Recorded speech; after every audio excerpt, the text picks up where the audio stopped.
Okay, so the next stage of the project is to compose the design that's going to go on the side of your shoe. Um, so first of all, you obviously need to choose which um, icon or symbol is going to represent each of your key events, life events, or keywords on your mind map. So I'm going to choose this one as my family icon here. And then what you're going to do is take each one of them. You could, I mean, my paper is thin enough to trace them out in my sketchbook if they're the right size. You trace them onto or draw them out onto a piece of A4 paper. Now, I could get two possible designs on this A4 piece. If I divide it down the center, one here and one here, there's probably enough space to do that. Now you can see the kind of size that I'm working at here. Obviously that's the width of a piece of A4, that's the length of a piece of A4. You know, if I did fold that in half for an A5 sheet, you know, that's the kind of area that I want to cover with my design, my composition. If you start to draw it out, then you know, try and spread it out as much as you can. One thing to bear in mind is before you start composing it is just to get your head around the space in which it's going to fit. So if we just look at, if we just go on to the website, in fact we can look at it on here, then obviously on the, and this is a model of Svan's shoe called the SK8 high top, and you can see that on the website you can only put your own design onto this side panel. Obviously that copies onto that's on the other side as well. You can't put your design onto the front where the laces are, or the front where the toe is and where the heel is. You can only put it on that panel. So you'll have to go onto this brand's website and check out which shoe you want to use, because you've got a choice of 6, I think, which type of shoe you want to use, and then go on to the website. If I go onto the website here now, you can see that I can rotate the shoe around, and what I can do is click on the panels and they highlight red. Now on this panel it doesn't say that I can add my own design, but if I click on this panel here, you can see that I've got a space here where it says edit, and then if I click on that I can add my design. So you just need to get your head around that kind of space. Now on this design, if I worked on the premise that it was square, there'd be some of the design missing here, or even a rectangular kind of strip there, and there, then I get the idea, because I want to try two separate ways or two different ways of doing it. My first way of doing it is to create a design which overlaps at the edges, and you can see that some of my icons or symbols, they go under the stripe, they overlap the edges. The second way we're going to do it is more like the Air Jordan 20s, is that the design actually fits into the icons, and the symbols fit into the shape of the panel. So we're going to do that in 2 ways. So the first way we're going to do it is this way. So compose your symbols together. You can see that obviously this is more like a circle. I could probably do with some more icons or symbols at the top here to form more of a rectangle. So I want you to do 4 compositions. So you can do 4 separate compositions.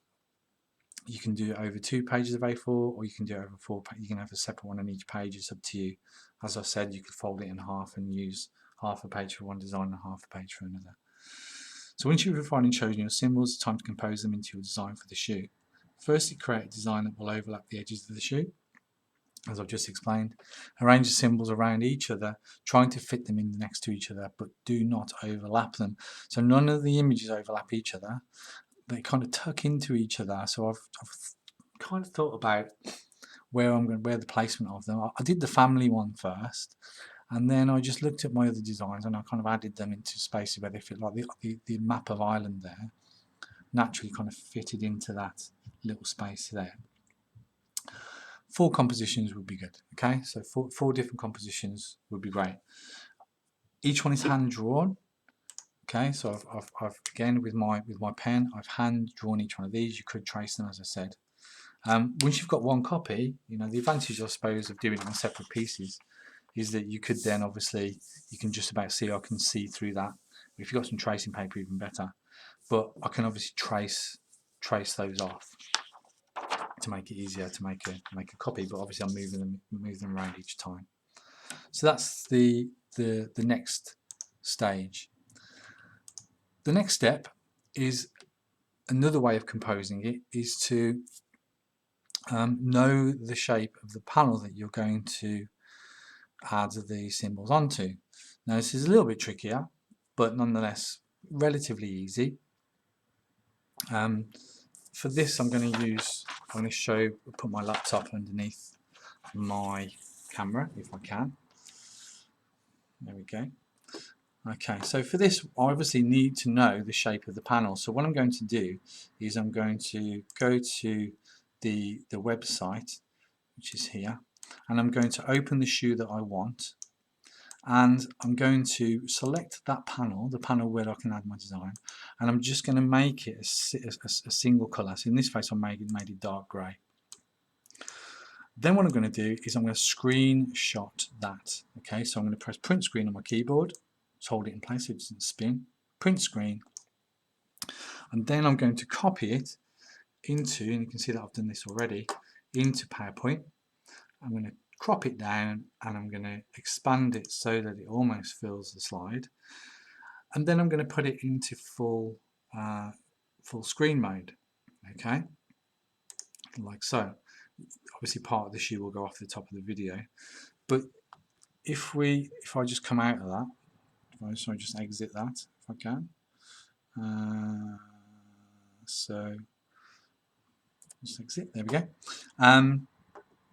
If we go to my camera and I try and get that on the screen, so it's not going to work until I put the shoe on there. No, it's not going to work. No, so you can only see. Yeah, it's not going to work. So what I'm going to do, or what I was hoping to do, is I'm going to put that in full screen mode, and then get a piece of A4 paper and lay that on top of my screen, and then trace the shoe.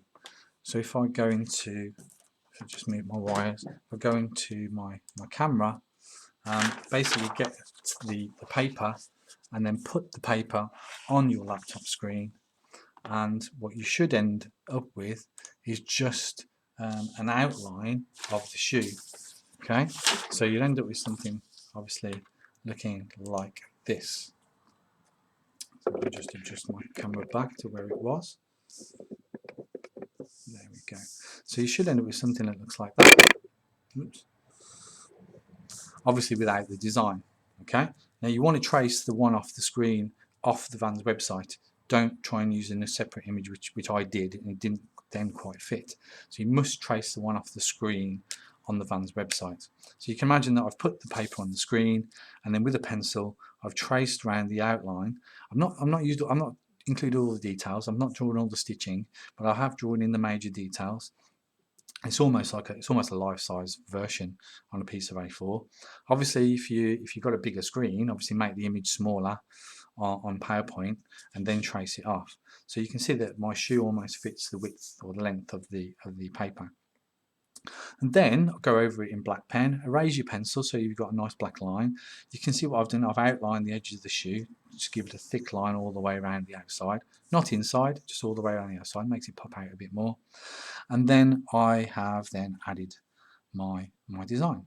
But this time, instead of it kind of being not random, but not having any kind of border, then obviously this time you are trying to fit it into the border which is created by the shape of that panel.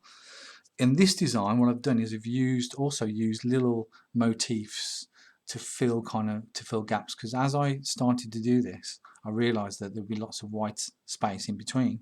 So I've just used little arrows.